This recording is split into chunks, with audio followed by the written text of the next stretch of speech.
Buenas tardes, daremos comienzo hoy a la tercera clase de clínica obstétrica y perinatología que comprendería pelvis ósea y pelvis blanda. Como ustedes podrán ver, estoy compartiendo la pantalla para que podamos introducirnos dentro del tema propiamente dicho. Pelvis ósea y pelvis blanda constituyen lo que vulgarmente llamamos el canal del parto, y para su estudio se va a dividir en un conducto osteomúsculo ligamentoso que debe ser atravesado por el móvil fetal en su recorrido hacia el exterior.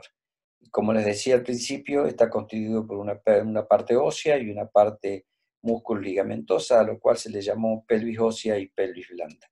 Desarrollaremos en primera instancia lo que es la pelvis ósea, que a su vez está dividida para su estudio en pelvis mayor o menor, constituida por dos huesos laterales, que son los coxales o ilíacos, y dos huesos centrales, que son el sacro y el coxis. A su vez, esta está dividida por una línea, la línea inominada, y todo lo que sea hacia arriba se denominará pelvis mayor, no obstétrica o pelvis no útil o falsa. Está limitada por la columna lumbar, a ambos costados por los dos huesos coxales, y está unida en el pubis y abierta hacia adelante. Pero aquí el feto no cumple ningún rol, ya que no debe atravesar ningún diámetro. A través del estrecho superior comienza lo que llamamos la pelvis menor o pelvis obstétrica propiamente dicha, o pelvis verdadera, que tiene como orificio de entrada el estrecho superior y como orificio de salida el estrecho inferior. Y entre ambos queda un espacio denominado excavación pelviana, en donde tendría una forma de conducto, y por eso muchas veces algunos hablan del conducto o canal del parto. El estrecho superior, a su vez, podemos describirlo para su estudio como un anillo óseo completo, en donde se desarrolla el primer tiempo del trabajo de parto a nivel del primer plano de Hosch. Está formado de atrás a adelante por el promontorio, el borde anterior de ambos alerones sacros, la línea inominada, la cresta pectínea, la eminencia iliopectínea, la rama horizontal del pubis y el borde superior de la sínfisis del pubis. Para que ustedes tengan una imagen mucho más clara, podemos ver acá entonces el promontorio, que es la unión de la quinta lumbar con la primera sacra, borde anterior de los alerones sacros, articulación sacroilíaca, línea inominada, tuberosidia e isquiopectinia, o también lo que se llamaba eminencia iliopectinia, con la cresta pectínea, la rama horizontal del pubis y la sínfisis del pubis. Hacia el otro lado, lo mismo, promontorio, borde anterior de los alerones sacro, articulación sacroilíaca, línea inominada, cresta pectínea con eminencia iliopectínea, rama horizontal del pubis y sínfisis del pubis. Estas a su vez son atravesadas por diámetros que unen uno con otro extremo de la pelvis, y así tenemos diámetros del estrecho superior. Entre ellos describimos los anteroposteriores, que van desde el promontorio al borde superior del pubis. Este diámetro se denomina promonto suprapubiano y debe medir por lo menos 11 centímetros.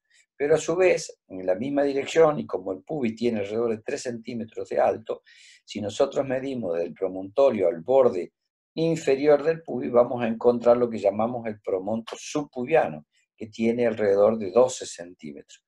Esto nos permite tener dos diámetros: el superior, promonto suprapubiano; el inferior, promonto subpubiano de 12. Pero en realidad lo que comanda la presentación es la parte de atrás del pubis, que tiene algunas rugosidades, denominada el culmen retropubiano, y allí entonces es la parte más angosta. Por eso se lo mide desde el promontorio al retropubis, se lo denomina promonto retropubiano o pubiano mínimo, conjugata vera, u obstétrico útil, u obstétrico verdadero. No debe medir menos de 10,5 centímetros. Si nosotros medimos el promonto subpubiano y tiene 12, indudablemente sacamos como conclusión, restando las partes blandas y óseas, que el retropubiano tendrá 10,5 y será un diámetro favorable antero-posterior para ser atravesado por el feto. Los oblicuos van desde la eminencia iliopectínea de un lado hasta la articulación sacroiliaca del otro, y toman el nombre en la eminencia iliopectínea que tocan, izquierda o derecha. El oblicuo derecho mide 12 centímetros y el oblicuo izquierdo 12,5, porque se considera que en el oblicuo derecho, en la mujer viva, estaría ocupado por el colon sigmoide y por eso tendría menos medio centímetro. Si nosotros vemos la pelvis y la atravesamos con diámetros transversales de derecha a izquierda, vamos a encontrar que hay 3 diámetros transversales. El transverso anatómico, que tiene 13,5 centímetros, pero está de una u otra articulación sacroiliaca y está muy cerca del promontorio. No nos es útil para el trabajo de parto.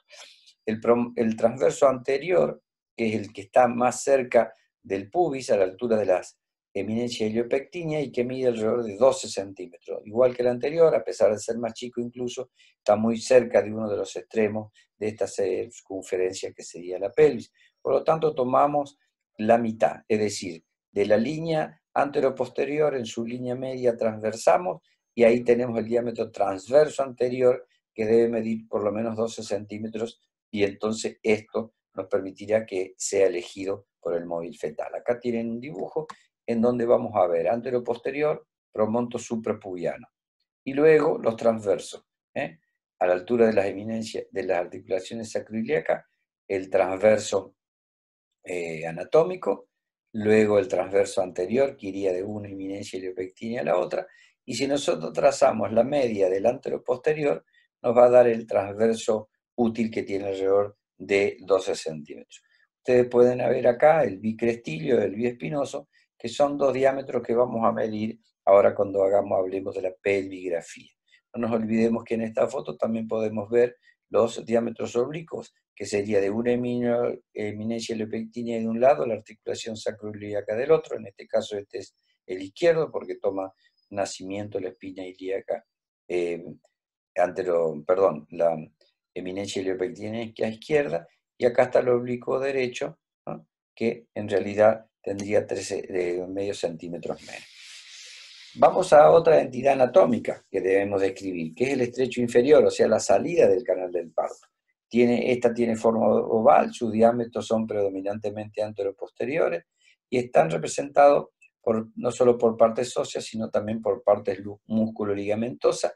Está formado de adelante a atrás por el borde inferior de la sínfisis del pubis, su rama descendente, la rama ascendente y tuberosidad del isquio, el borde inferior del ligamento sacrociático mayor y una línea que pase por el borde del coxis no retropulsado.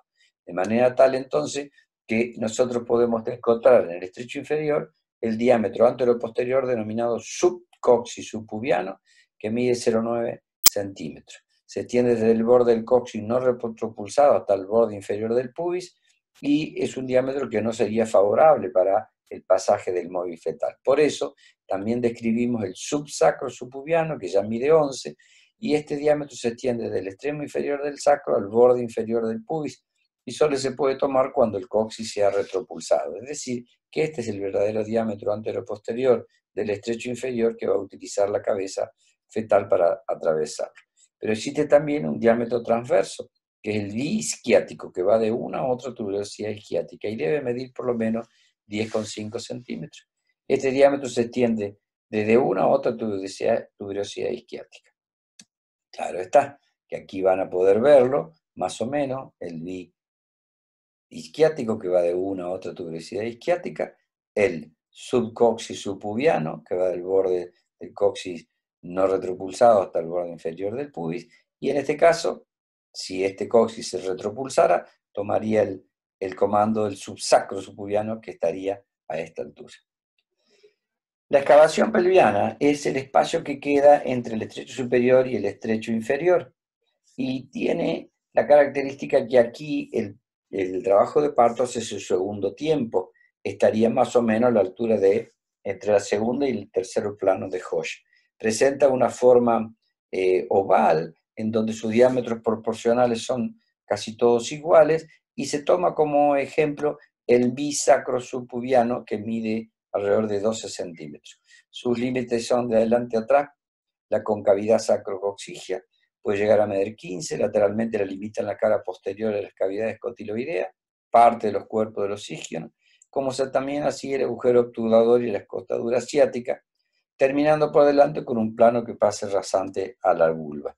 Su diámetro será representado, como les dije, por el misacro subpubiano que mide 12,5 centímetros, y como verán, en esta parte del canal pelviano el parto hace su segundo y tercer tiempo, en donde los diámetros son todos exactamente aproximados. Un viejo obstetra denominado Hodge, para poder identificar a qué altura de este canal se encontraba la presentación, tomó un elemento del feto, en el caso de las cefálicas de vértice, tomó el diámetro biparietal y dijo: cuando el diámetro biparietal vaya descendiendo dentro de la pelvis, yo tengo que decir en qué parte está. Y para esto describió 4 líneas imaginarias que van desde el borde superior del promontorio hasta el borde inferior del coxis no retropulsado.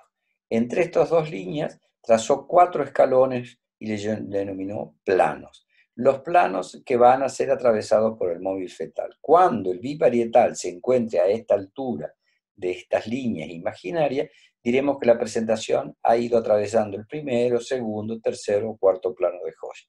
Así entonces el primer plano de Hodge va desde el borde superior del promontorio hasta la sínfisis del pubis. El segundo plano va desde el borde inferior de la sínfisis pubiana a la segunda vértebra sacra, siempre en forma paralela.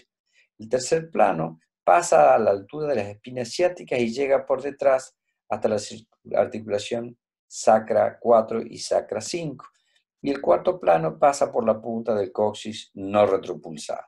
De manera tal que cuando yo hago un tacto vaginal, voy a encontrarme que la presentación puede estar tocando el diámetro biparietal alguno de estos planos imaginarios. Y como ustedes pueden ver en la diapositiva, primer plano, borde superior o articulación del promontorio con el borde superior del pubis. Paralelo a este se encontraría borde inferior del pubis, articulación entre la segunda y tercera vértebra sacra.